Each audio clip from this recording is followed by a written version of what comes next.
sir? Ay, gabi. Ako bibili sa tindahan na siguro mga alas 7 ng gabi. Oo. Ay, pagdating ko dyan, nakita ko tumatawid din yung kubrang gano'n. Siguro, gano'n kahaba. Oh.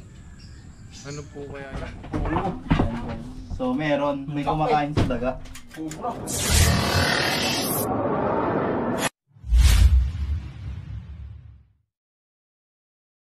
Nakikita yun, sir? Ay, gabi. Ako bibili sa tindahan na siguro mga alas 7 ng gabi. Oo. Ay, pagdating ko dyan, nakita ko tumatawid din yung kubrang gano'n. Siguro, gano'n kahaba. Oh.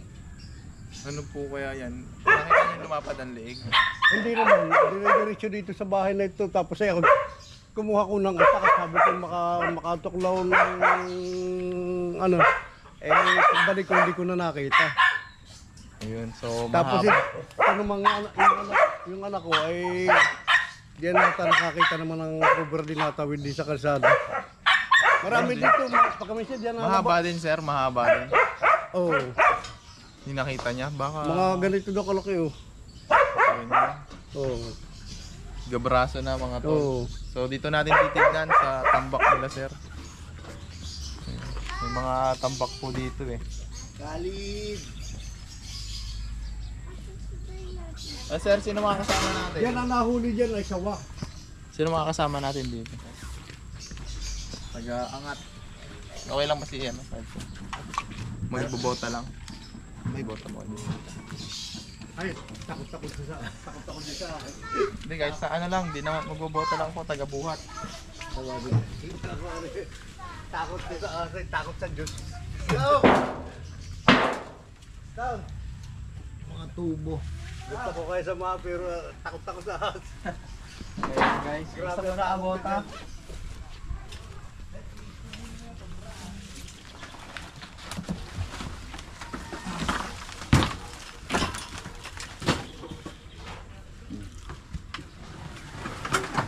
yun o, tuyong-tuyo o. Gigitsin mo nga sila ng mga cobra.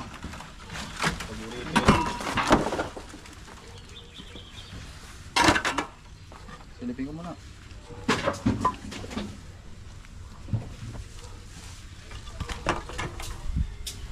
Ano? Labs.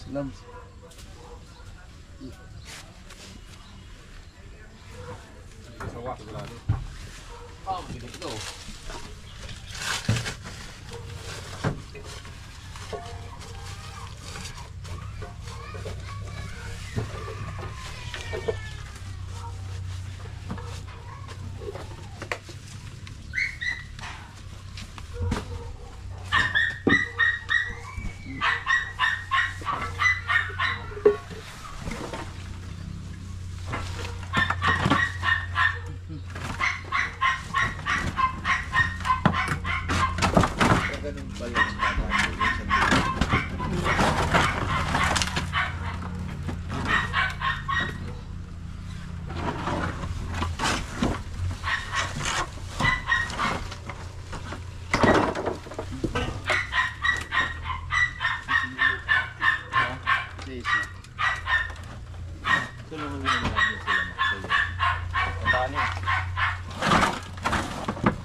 Tulong mo yan si Kuya.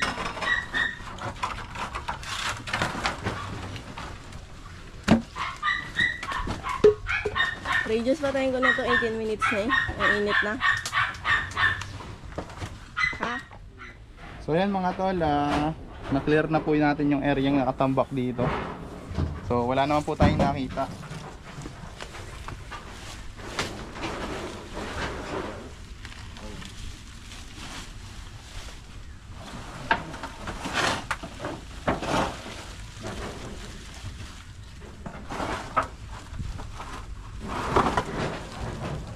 Pagawa na nga itong makakinere. Buwan yung Ayan, mo, so, pagawa ko lang, naubos yung mga clear.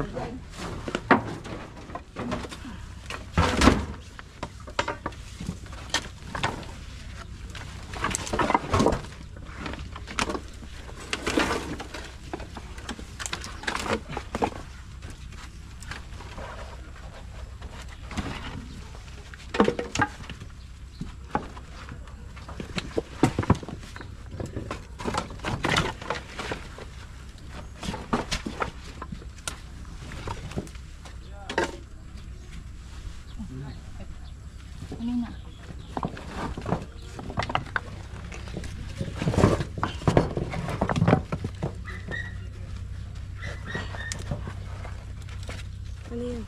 Bandahan to eh. Yan, so mga tol, may nakita na po si ate. Ano? Lahin na rin, baka huwag mo ako masugat ha.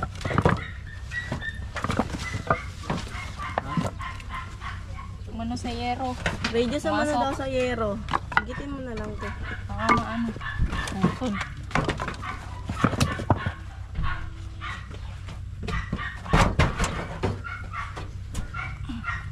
Ano kaya mo? Baka masugat. Wagin mo sila. Ay ko! Ups. Pamahiwa. Ito na. Asan? Ano siya? Rat snake. Yan. Walang kamandag. Oh. So yung mga tol, nakakuha po ng isang brown rat snake. Asan na sila, kuya? Lapit mo lang, pakita mo to.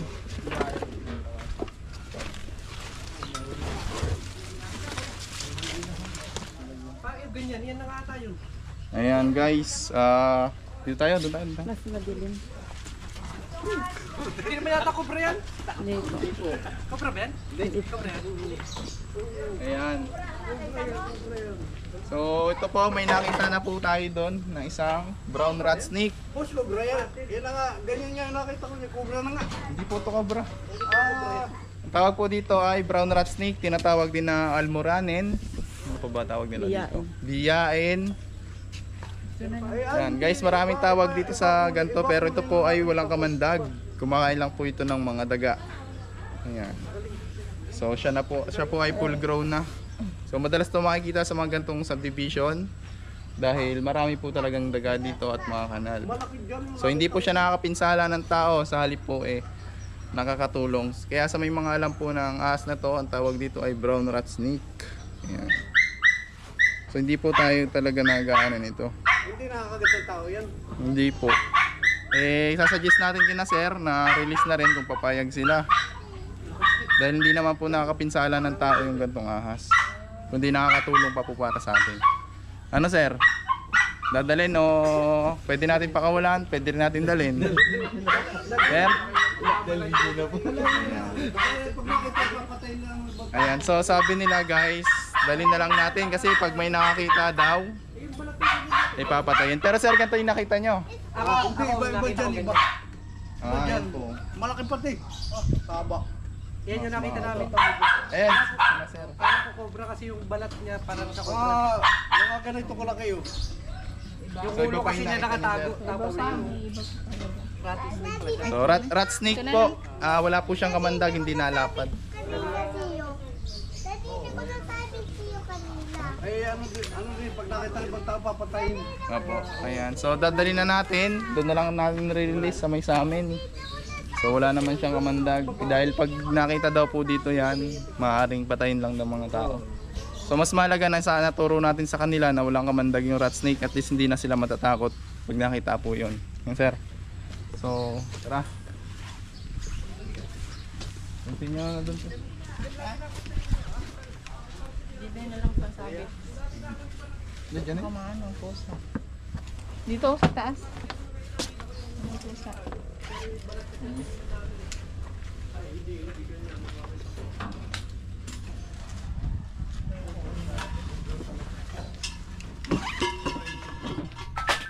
Ay, alam ko na. Kapag naaarawan. Oh. Bakal siguro dyan. Low. Pagtakbo mo dyan eh. Andiyan ka na? Nadinig kami sa bandara sa may tricycle na green. Oh, ano dito? Sunod ka na daw. Di na sa may tricycle na green. Kaya kasabi mo nga muna. Yan ba kaya? Kasama niyo po yun, narating. So yun mga tol, kung makikita po natin marami pong bakas ng daga at maraming tambak. Ayan. So kung kaya pong pasukin to ng daga, for sure kaya rin siyang pasukin ng cobra. So nag-a-attract po sa kanila ay yung mga amoy ng poops, mga ihi ng daga. So tara, tingnan natin. Pasukin. Mamatay. Mamatayin ka pag sa ilaw. Ilaw ang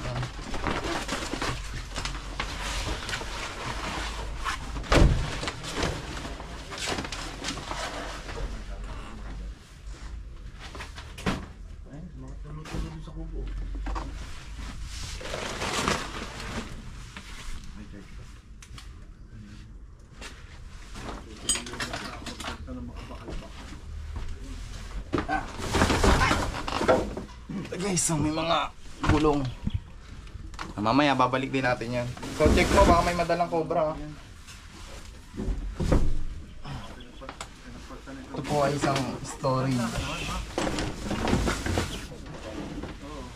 Wala, patay na to. Kapag siya na ano, yan.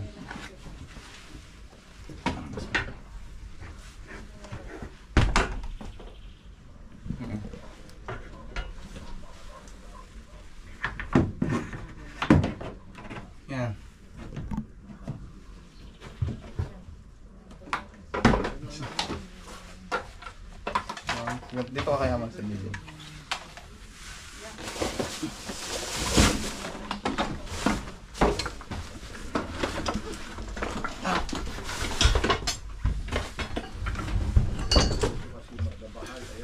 Ito mga tolo, may mga bakas talaga siya ng daga. Pero ang nakakapagtaka dito, nasan yung daga? So, ang pagkakaalam ko, mga daga po ay hindi umaalis sa kanilang mga pugad.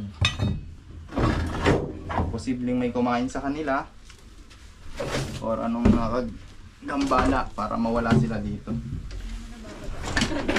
Ayan. Ayan. May gumagalaw. Ha? May gumalaw eh. Baka yung daga.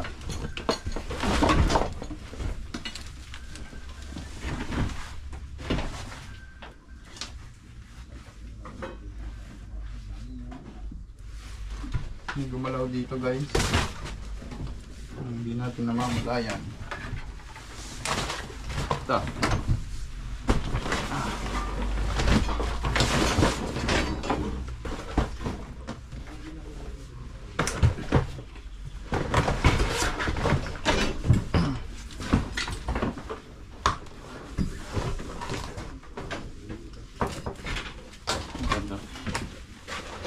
Para makapasok si Buddy. So guys, oh, halos magdala dito ng mga basura. Ang nakakapagtaka dito boss, nawala yung mga daga.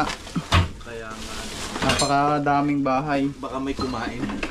Hindi naman basta-basta naalis yun. Yung mga daga.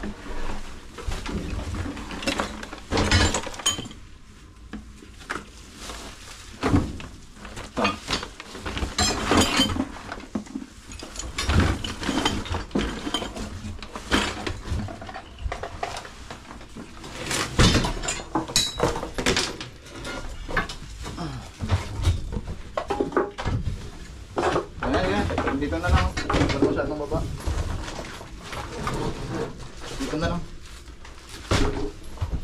maklear lang natin. May mga bintana, magagamit na bintana. Tapos pinagawa ko.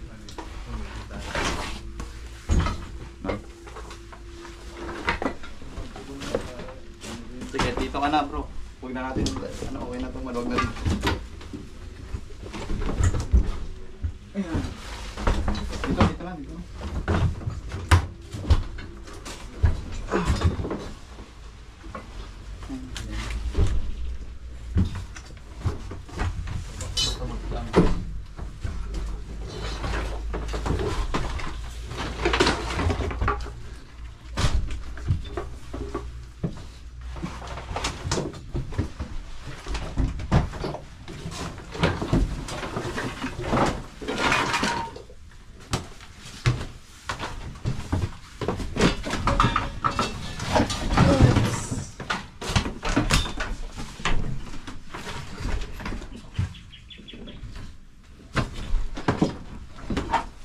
Pakuha ko yung clip ko.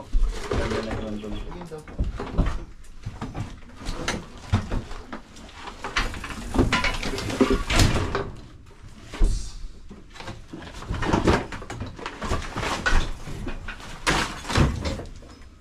Wala naman guys.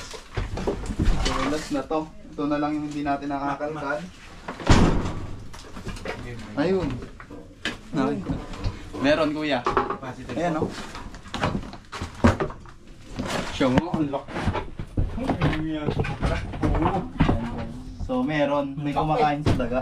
Capacity. Dati hindi ako nakapasok pala dito. Cobra daw po Kung makikita nyo mga to, puro pugat ng daga yung nandito, no? So, pero walang daga. Ibig sabihin, may kumakain. Or may dahilan kung bakit wala. Walang daga. Yung isa kaya yan? Gusto mo man.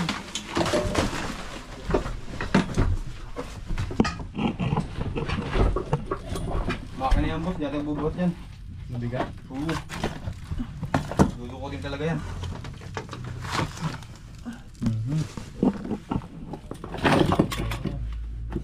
Kaya mo siya. Pisit ko ba? Diba? Wala nga, baka mahipit mo naman. Tingnan mo dito, kita-kita siya oh.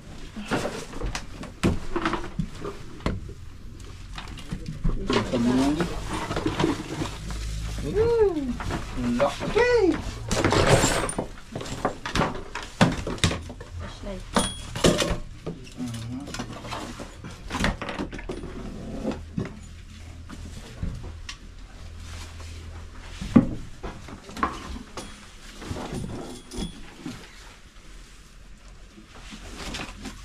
Solar monkey.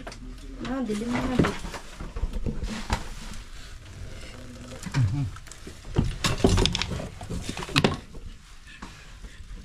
Madilim din.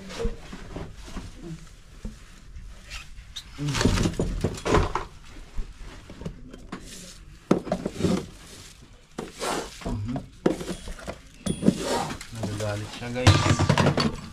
Ayun, papunta sa dito sa dito. Dito na. Ito na. Ayun. So mabigat yung makina kasi guys, kaya hindi natin madali. Ito katawan no? Nadugsong ba ito? Oo. Parang Ayun ulit. Ay, alisin muna natin.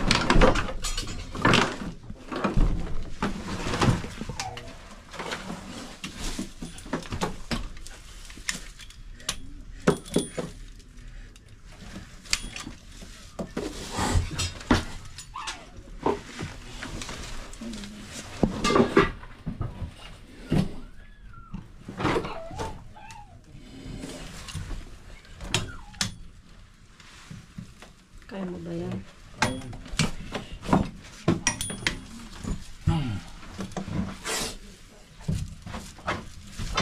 Solar ah.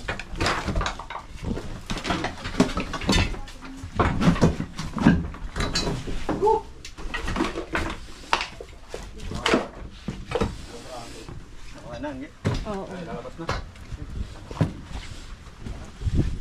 Man yung solar. Tanong lang ako alam. So ayan mga tol, finally nakakuha po tayo ng isang Cobra. Dito sa loob.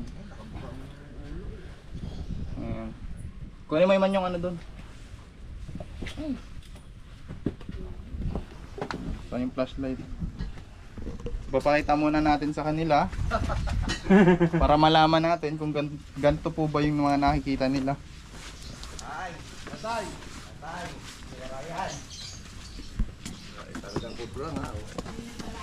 Oh, dito pala si Bayaw. Shoutout mo si Bayaw. Talagang sumunod pa. Ayan. Iman, akin na yung hawak mo kanina, Katya.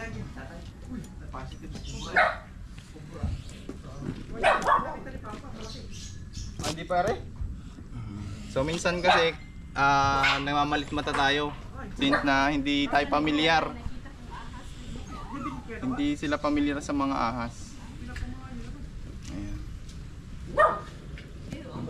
Baka naman sawa yung tinutukoy ni tatay. Kung malaki daw masyado, ako kilala ko sa wag, kinakain ko yung sawa. So ang mga sawa po at cobra ay magkaiba, no? Iba. Ang Hindi po lumalaki ng hindi nalaki ng kasi laki ng sawayan. oh, parang may luluwa pa.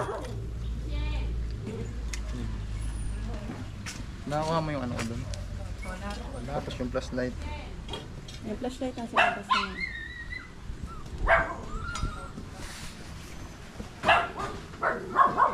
Yun siya. Halos gabraso na rin ng bata. So, wala sila ano eh. Tuwan-tuwa mga ano yan. Tatanggal putol hanggang isang ruler daw yata. Wala ulo. Di? Adobo na yun. Ayan. So kami nakain nito, isa rin po yung sa dahilan. Sa panahon po, dati po, malilinis yung kinakain nila kasi mga ano eh. Kinakain nila nakatira sa mga bukid, gubat. Ngayon, sa basura na nakatira yung kinakain nito. Kaya hindi na rin safe kainin. Tara guys, titigan pa natin.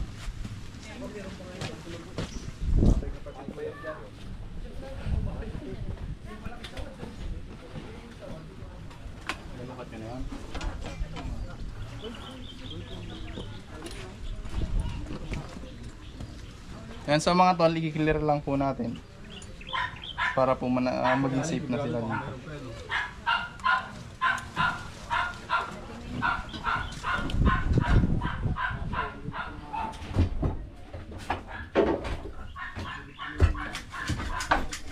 Talagang inubos niya yung mga daga eh. Isa na yan bro. Check natin, dito natin malalaman.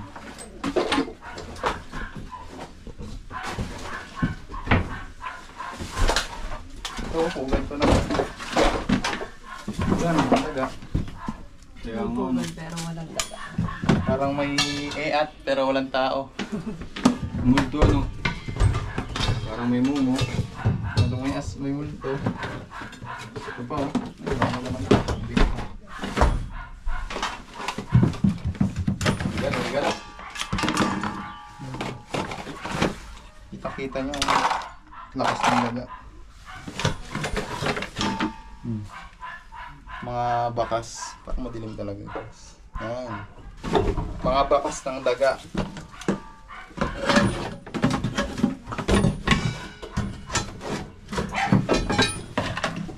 Ano, may butas pa dito.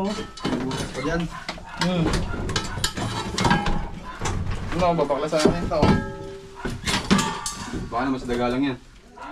Hindi, baklasin mo. Double wall eh. Double wall ba? Pero babaw.